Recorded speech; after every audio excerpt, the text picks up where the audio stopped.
Okay, talk about the Formula 1 news. Ferrari once again in crisis. Lewis Hamilton and Charles Leclerc with a seemingly coordinated shutdown to John Elkann's comments, throwing them under the bus, the Ferrari chairman, for the disappointing season so far. Other reports also emerging. Those comments were mainly aimed at Lewis Hamilton. He's certainly ruffled some feathers by making it clear to the team internally things cannot go on in the way that they are. But some internally at Ferrari are happier with the status quo and losing than willing to admit changes might seriously need to be made. Where do we go from here? Very much interested in your thoughts in the comments. Hit the like button if you enjoy. Subscribe if you're new as always. We've got a lot to get into. We're going to start with Ferrari. We're going to finish with Ferrari.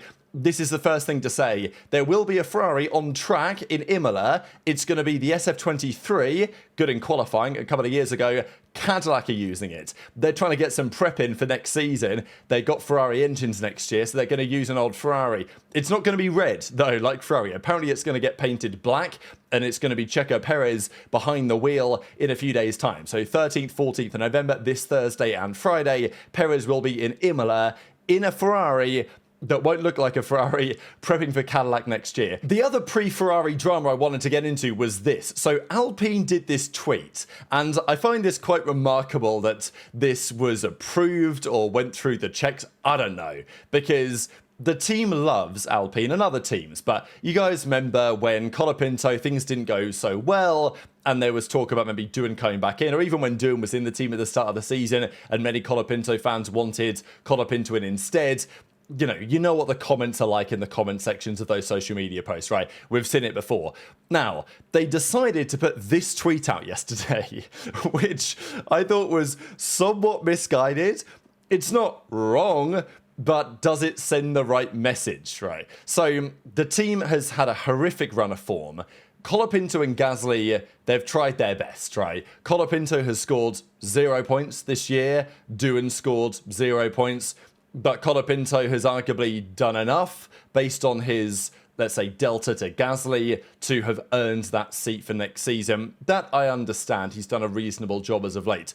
But I feel like Gasly, when there's a sniff of maybe a couple of points, he locks in a little bit more, and he had a very good weekend in Brazil, scored a point in the sprint and in the main race. It's not much. They're still going to be 10th in the championship, but this is the graphic they put out. Points scored in the last, 7 Grand Prix, 0. Points scored in Brazil, 2. But they had to choose an image of one of their drivers. And of course, Gasly scored the points in Brazil, so he gets the picture of his car, whereas car number 43 appears with 0.0 behind it. So, as you can probably expect, given the caption as well, and it would take it into the final few rounds, the comment section wasn't really going to plan, right? So this tweet has 2,800 likes and more replies than that, and I probably don't need to scroll too far for you guys to get a picture of what this kind of looks like. So, well, anyway, it was probably not a great PR move from, here's another one. No, probably not a great PR move really here from the team, and the fact that this tweet is still very much well and alive, if I hit the refresh, it's still there. They're doubling down. But yeah, you can probably tell by the amount of quote tweets as well that this was going nuclear on the timeline yesterday. Let's move on. Antonelli had a phenomenal weekend in Brazil. He got to 122 points so far this season. Now, that puts him above Lewis Hamilton's all-time record of points scored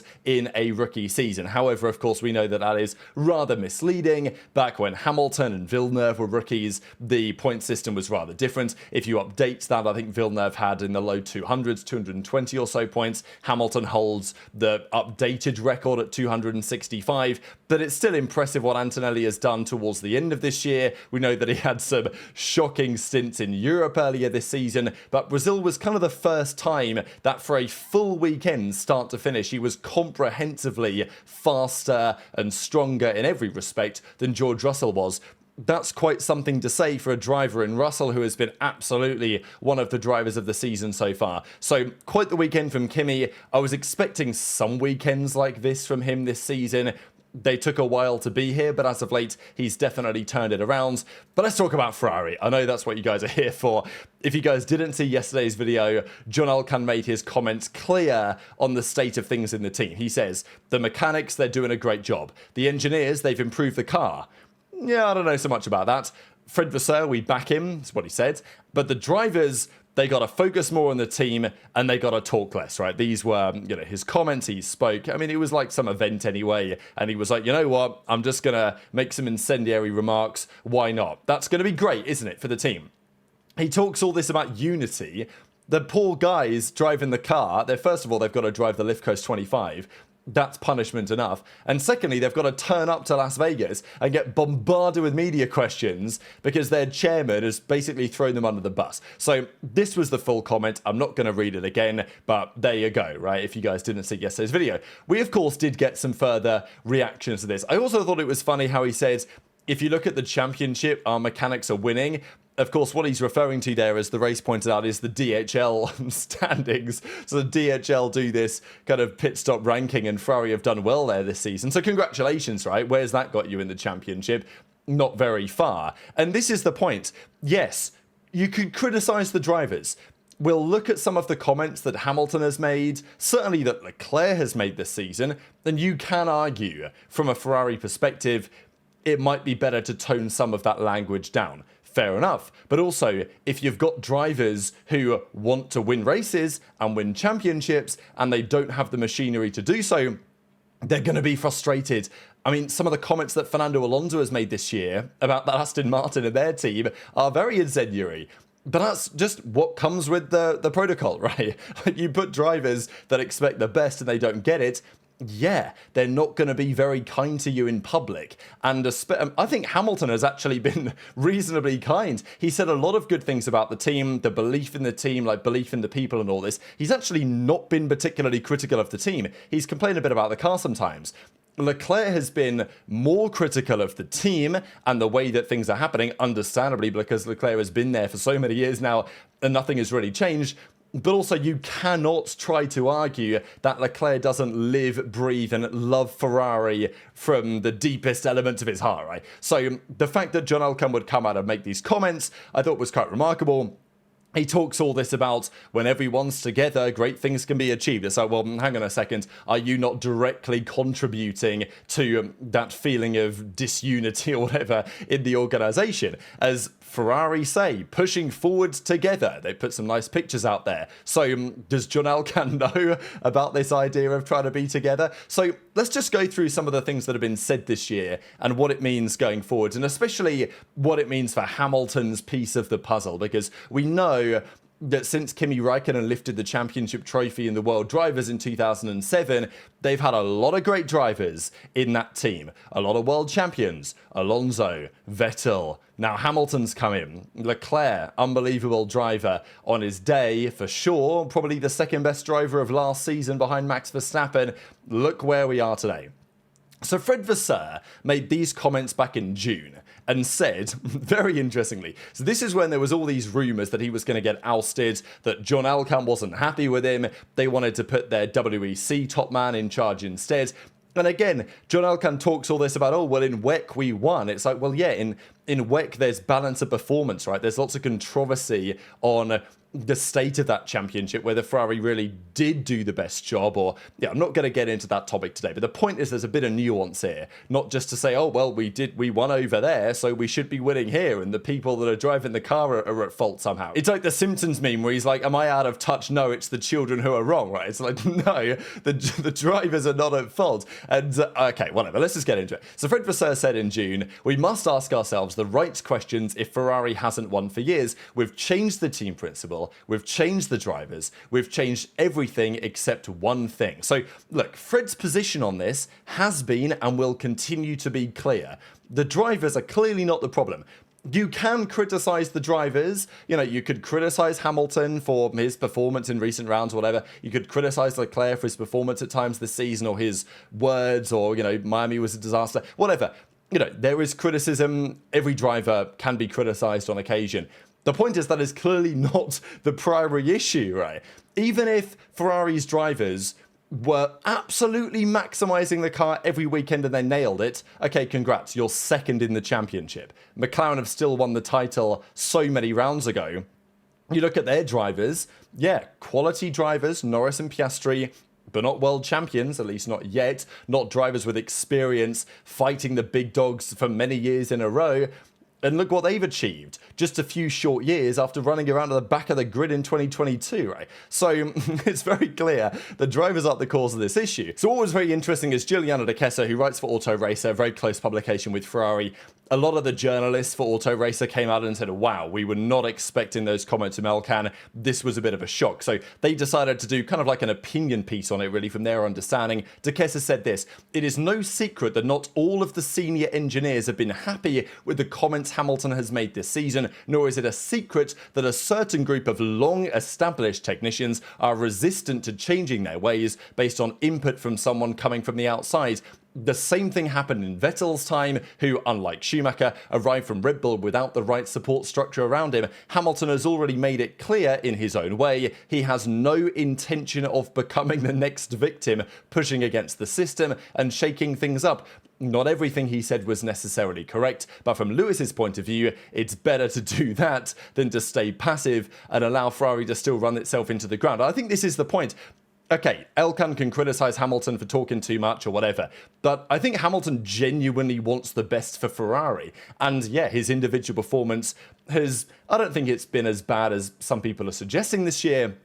It's not been, spectacular by any means. But the point is, what did he bring him in for, right? Like, he's the most successful, pretty much most experienced driver in the history of Formula One. He's come into your team and told you XYZ is wrong and needs to change. And the response is just shut up and drive the car. Like, that's the response? You paid him all this money to tell him that? Like, come on, right? What are we doing here? So, everyone knows that Hamilton was very critical internally, at least. I think publicly he's been quite reasonable, to be honest. Actually, Leclerc has been more critical publicly. This may be Hamilton behind the scenes, I don't know, because to me, if Elkann's saying Hamilton shut up and drive the car, I don't think Hamilton said that much publicly that would warrant that discussion. I don't know if this is more to do with what Hamilton is saying behind the scenes, which clearly is pissing some people off. But, what do you want him to do? Just, accept that next year's also going to be terrible and that Ferrari just continue on this inevitable trajectory of corporate politics and poor team culture that inevitably results in just losing every year? Come on, right? So Hamilton said this back in July. "I've sent documents I've done through the year. After the first few races, I did a full document for the team. Then during this break, I had another 2 documents that I sent in. So then I come in and want to address those. Some of it's structural adjustments that we need to change as a team in order to get better, areas that we want to improve. Then the other document was about the car, the current issues I've got with the car, some things you want to take on for next year's car, some things that you need to work on to change for next year. We did development, we tried for the 2026 car, big push on that." So, look, Hamilton's getting paid a lot of money to drive to this team. I wouldn't say he went out of his own way, because obviously he's doing things in his own interest. He wants the best car.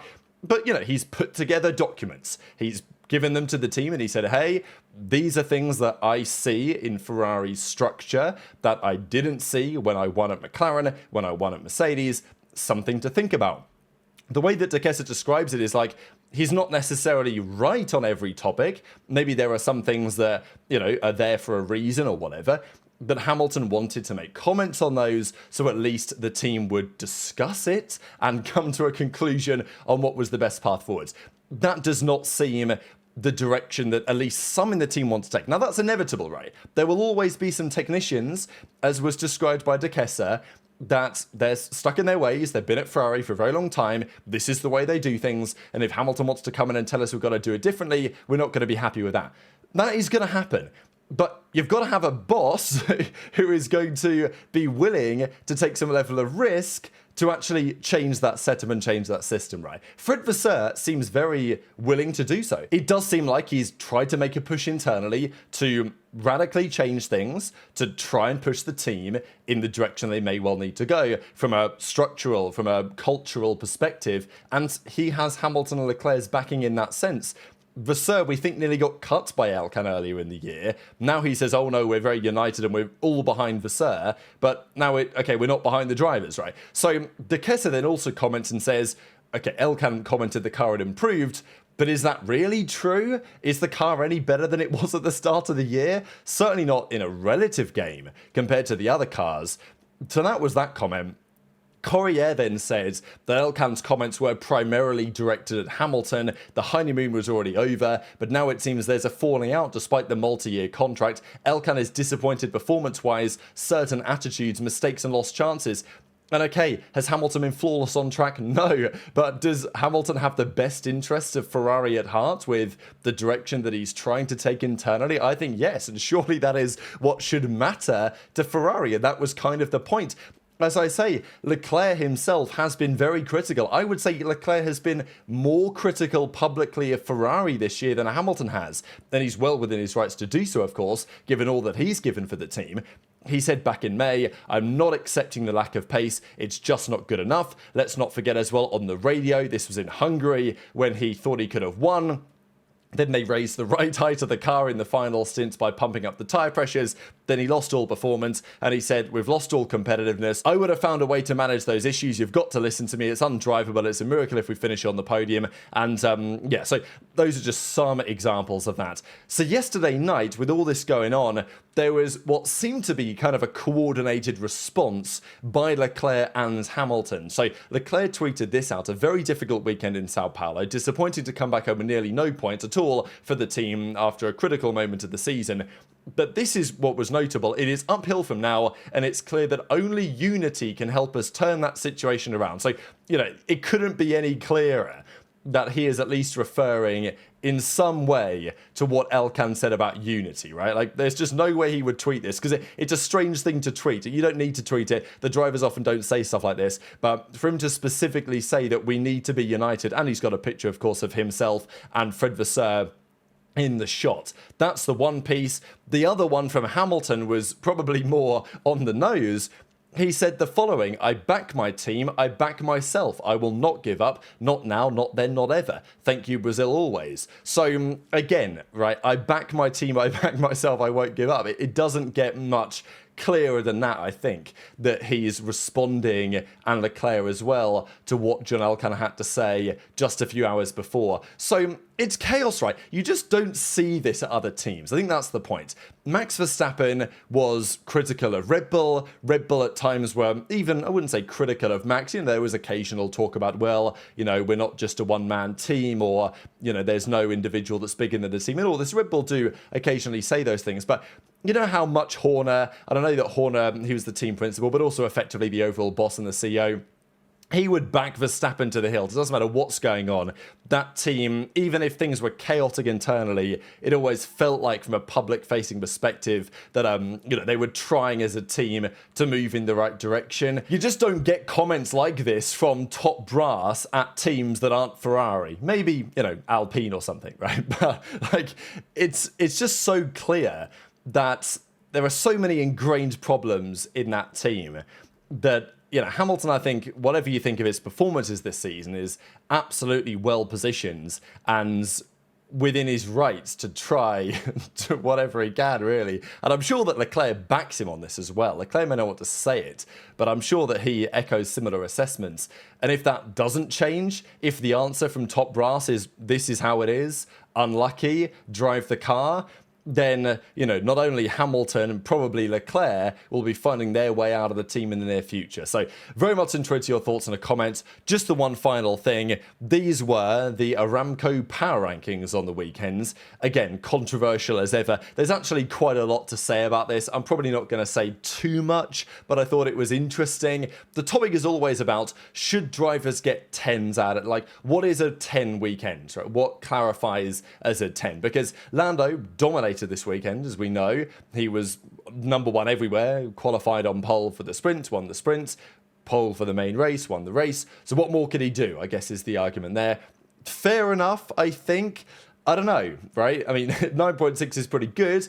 I guess that middle stint of the race on the soft tyre, there was a chance that he might not have won. He could have maybe lost to Max if Max stayed out on the... Probably he would have overtaken, but you know, you could argue Norris's pace could have been a bit better, but certainly compared to Piastri, it's tough to argue Norris could have done much more.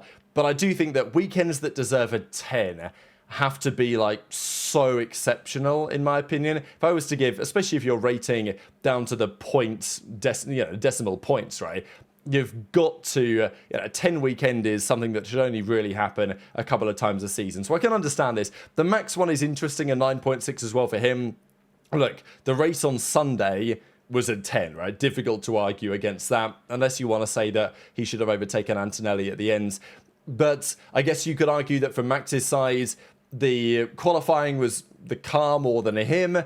But, could he have done better? Maybe. And then the sprint was not great. It was fine, but it wasn't great. So probably if you consider the whole weekends, I can understand the logic behind this. But I'm not going to really try and justify these power rankings because they are always quality rage bait every single week. So very much enjoyed your thoughts in the comments. Hit the like button if you enjoyed. Subscribe if you're new. Take care.